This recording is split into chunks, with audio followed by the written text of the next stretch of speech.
With Pokemon Sword and Shield out, I've decided to put together a list of the 5 Pokemon I'm going to hunt in this game. Maybe you clicked on a video because you were curious about what others want to hunt, or maybe you're just looking to get started. But with that being said, let's just get the video started. Number 5. In the number 5 spot, we got Duraludon. Duraludon live in caves and mountainous areas. Their 2 arms have slightly different shapes from each other, and they use these to grind down rock surfaces for food. They share their habitat with Tyranitar, and these 2 Pokemon are often seen battling each other in the mountains of the Galar region.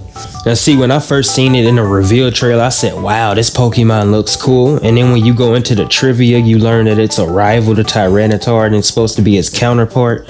I said, man, I can't wait till Sword and Shield comes out. I'm gonna get this. Even though we all know it's probably going to be an in-game mine, or if it isn't an in-game mine, it's going to be a mine you wouldn't get until like after the 7th or 6th badge or something like that. But that's going to wrap it up for Duraludon. Number 4. In the number 4 spot, we got Grookey. The stick held by Grookey was originally from the forest where troops of Grookey live, but it's no longer a simple branch. It has gained special powers after being exposed to the energy within Grookey's body.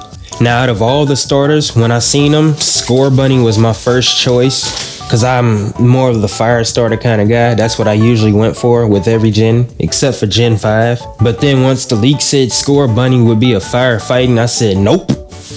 I got off the Scorbunny train and hopped on the Grookey train. Grookey was my second choice. I'm not really a fan of Sobble. Not only that, but Grookey seems like it would just have a very powerful final evolution. And if we're going by sticks alone, it may be a grass psychic because that's all Delphox needed to be a psychic type. But that's gonna wrap it up for Grookey. Let's move on to number 3. In the number 3 spot, we've got Weezing. Weezing consumes polluted air and poisonous gases for sustenance.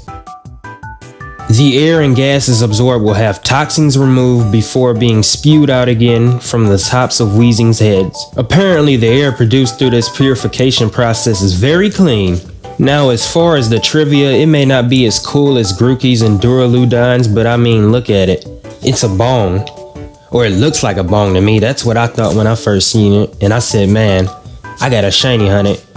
And not to mention, it's weird type and it's poison fairy, I believe.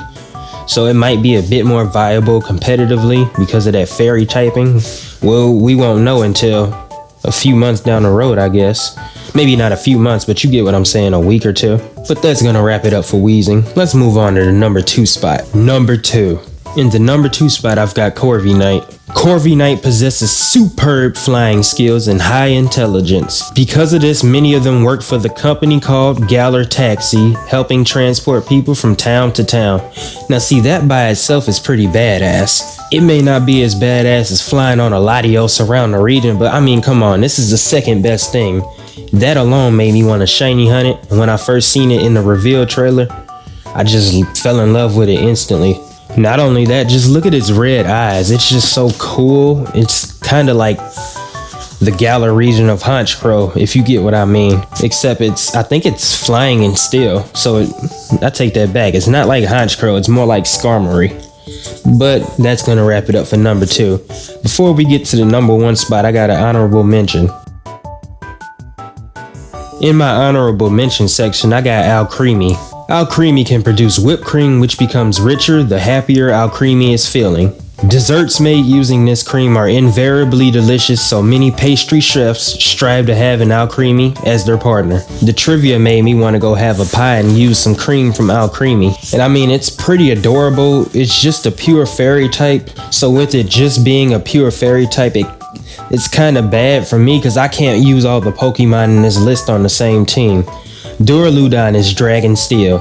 Corviknight is Steel Flying. Grookey is Pure Grass, but we don't know what its final evolution will be. Weezing is Poison Fairy. That's 2 fairy types and 2 steel types already. And my number 1 spot won't work either because it might possibly be a final fairy evolution. But with that being said, let's get on to the number 1 spot. Number 1. Some of you may have seen this coming since the reveal trailers, but in the number 1 spot, we've got Ponyta. Ponyta can absorb the life energy of the surrounding atmosphere and store it in its mane. It seems that Ponyta's mane will become more colorful and even emit a sparkling glow if there is a lot of energy around. First thing I want to talk about though is its weird typing. Looking at it, it looks like it was a fairy, but it's a psychic type. Maybe its final evolution will be Psychic Fairy, I don't know. I hope it is, because you can't make a Ponyta look like that and say, oh, it's psychic. And with this trivia, they could have made a whole new type, said, oh, it's a light type. But I think Fairy is supposed to represent that light type. So we may never have a light type. And I'm telling you now, I'm going to make a competitive team around this Ponyta. I don't care. I don't care if it's PU tier. I don't care if it winds up being PU tier. I'll make it work with OUs and RUs. I'm telling you right now. But more about its typing though is that it's psychic, but come on, it looks like it's something from My Little Pony. That right there is gonna wrap it up for my list, but hold on, don't click off the video yet. I've got some important information regarding this channel and what type of content you're gonna see on this channel, so you should stay tuned to the end. Starting out, this channel is going to mainly be Pokemon heavy content, but you know there's Final Fantasy VII, Animal Crossing, and Tales of the Arise coming out next year, and I kind of want to talk about those games a bit. But I mean, like the shiny Pokemon you've seen in this video, there's going to be videos of those hunts on this channel too. So don't worry about me not wanting to do Pokemon 2 months down the road. I'm still going to be doing it. It's just not going to be as heavy as you'll see in these first 3 or 4 months. My reasoning for this is, like, look at it. We all know we get bored of Pokemon around January and February and start looking to enjoy other games. And if I'm being honest, I do the same thing every time a new gen comes out. So I'm just taking precautions just so you don't get disappointed.